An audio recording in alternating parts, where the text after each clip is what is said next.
This is the afternoon session. Well, just a few minutes from me. My name's Jackie Corkwell. I work in the Quality Enhancement team, which is part of Student and Learning Services. And I work in the Innovation and Professional Development team. And we organise all sorts of things across the institution. And we also promote other activities and events and collaborations across the university as well. So I would like to introduce you to our Cpd community here at Hallam and just talk about some of the resources, some of the activities and some of the people and things that are happening in the university. And I do hope that you'll get involved. We're a very informal community. We believe in that kind of shared understanding, shared learning, and all of those things that really make the professional experience at Hallam as valuable and as interesting and as motivating as it can be. So please don't hide any of your lights under any bushels. Come out into the community, share all your thinking, your thoughts and your work with other colleagues in the university. Very welcome, and you can always contact me or other colleagues and we'll get you started. I also feel as if I ought to say you don't have to ski to belong to our community. We do eat out in restaurants, I'm sure, so we're all capable of doing that. But anyway, it's a very informal setup, so please do get involved, and anything I can do to help, please let me know.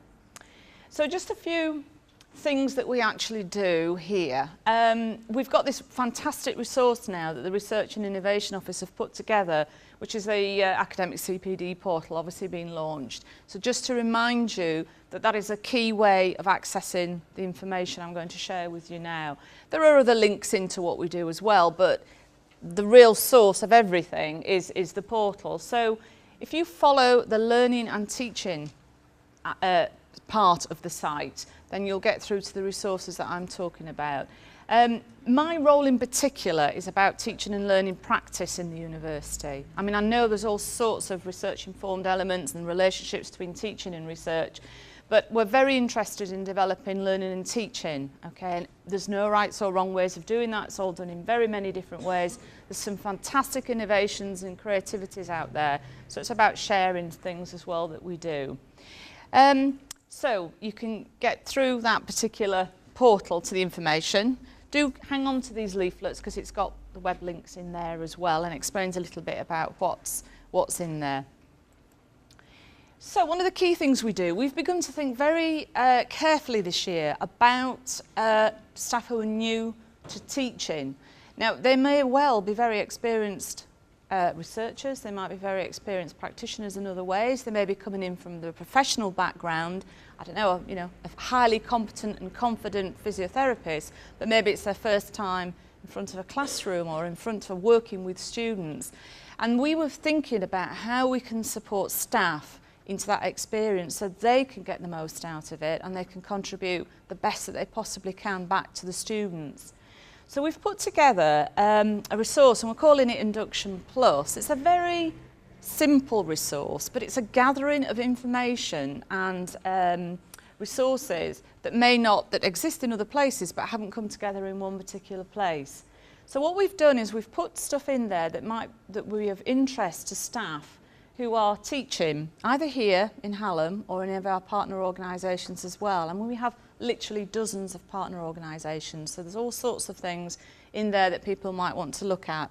So I'm just going to have a quick look at that particular resource and show you the sorts of things that are in there. We're using a WordPress site for a lot of our things actually as well, so it's a great resource. You can get to that from anywhere really. Just to show you very briefly, just a quick visual guide really. We thought about the experience of new staff in the university and we thought what sort of key questions would they have about what goes on here at Hallam? So we've answered questions like, what do I need to know about quality, for example? What do I need to know about assessments? How do I develop my professional profile? And on round, as you can see through those circles. And if you go to any particular aspect of it, I mean, this is my I suppose I'm in the world of professional development, but if you looked at how can I develop my academic practice, for example, it takes you just to a very simple level of information, and in there you'll find things like new to teaching toolkits that the HEA have produced, which are absolutely fantastic. They're great resources, they're very new.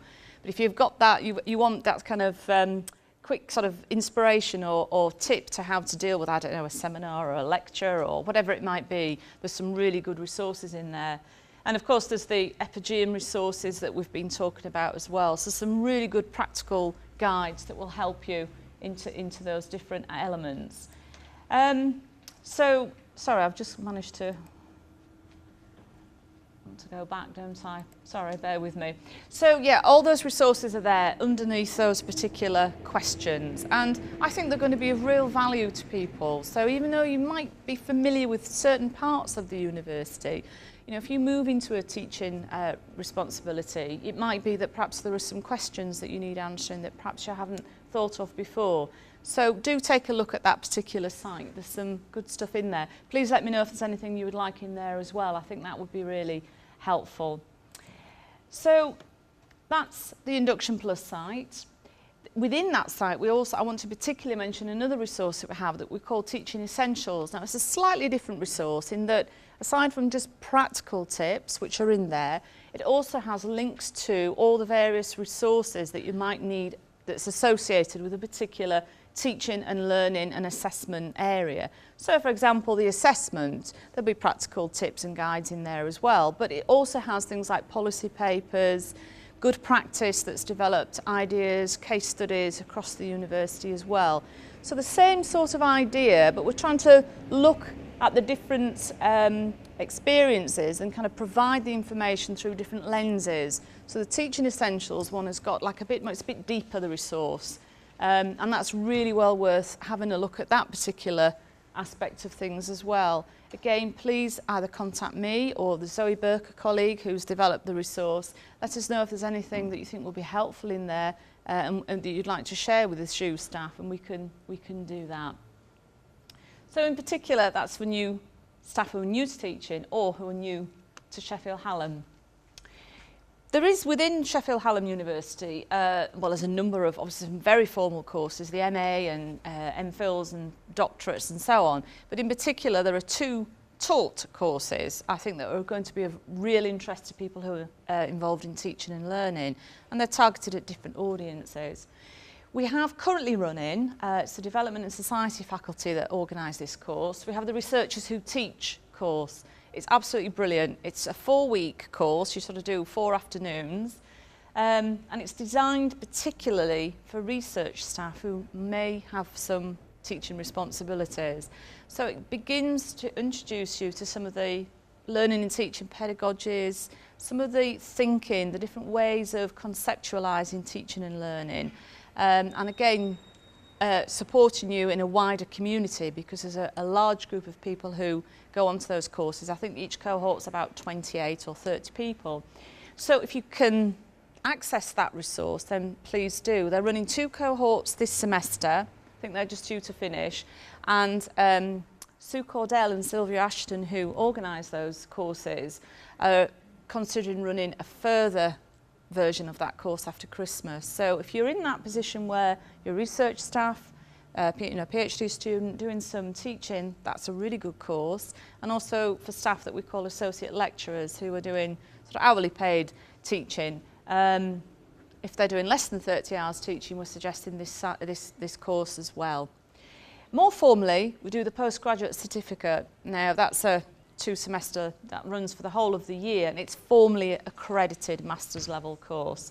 I think everybody who's been on that course has said what a fantastic opportunity it is. It really opens their eyes, you know, to the science really, and the world of teaching and learning. You know, lots of people come into the university, they're experts in their subjects, they're, you know, on cutting edge in some cases, but the challenge often of conveying and communicating and sharing and working with students, you know, can be quite challenging. So the PG Cert is a fantastic opportunity. It's recommended for staff who are newly appointed academic staff, and also for staff who are supporting learning.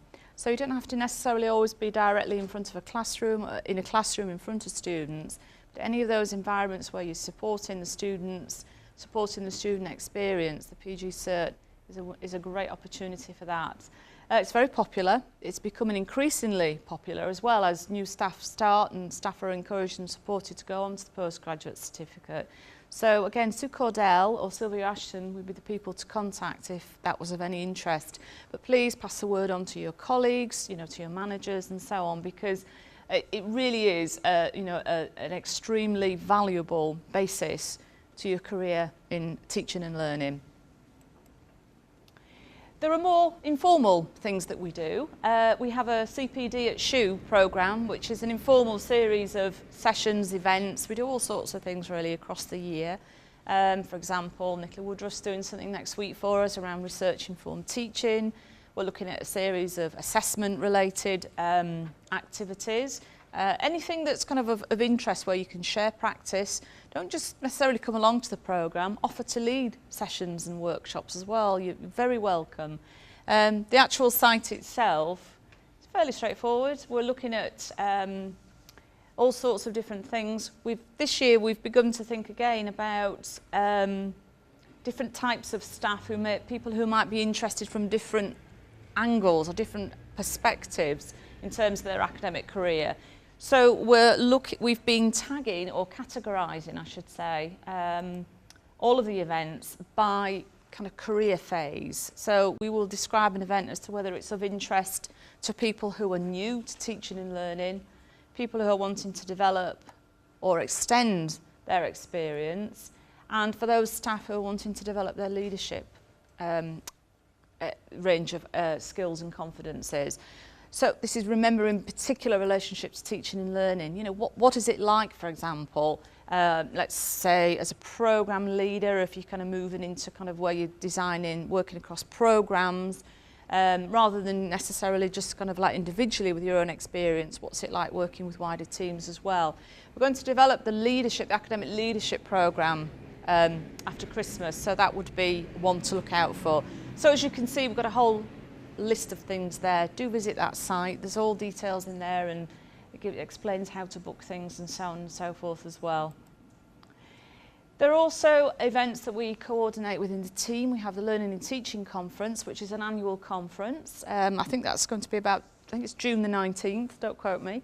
Anyway, it's June. And again, that's about a public recognition of all the different activities that people are involved in across the university relating to teaching and learning. Please, think about submitting a paper. I think call for papers is already open. So anything you think would be of interest, you'd like to have a discussion with colleagues about, and you'd like to share your interest, then get in touch with us about that.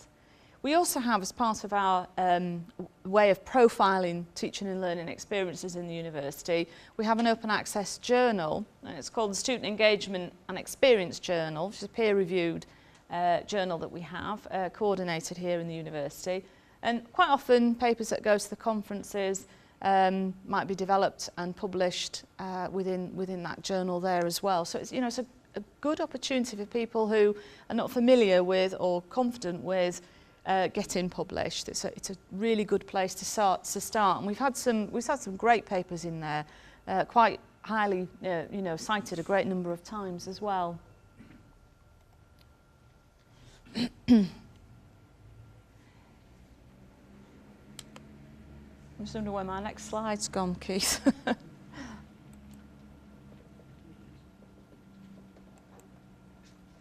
Not to worry. That might well be the last one, I'm not sure really. Sorry, just bear with me 1 minute. I've just... Yeah, I was expecting some more, very briefly. Down here? Do you know, it's a very odd mouse, this, be warned. Here? No, it's not wanting to do it. Perhaps I'll leave it there. We can sort that out perhaps when Philippa comes on.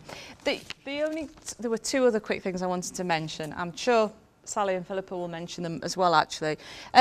We also take responsibility within the Innovation Professional Development team for the internal recognition of fellows of the HEA. So this booklet here, there's some outside as well, explains how that's done. Now, if you're considering becoming an associate fellow of the HEA or a fellow of the HEA, we have an internal system here where you can submit, and we have a panel, and we will consider all those submissions, and for senior fellowship level as well. That's again, it's just growing, you know, phenomenally. As a sort of word gets out about it. It's really important to have that public recognition of your teaching and learning. You know, it's a great accolade to have. And you talk to people who've been through the process as well. It might seem a little bit intimidating, but believe me, it isn't really.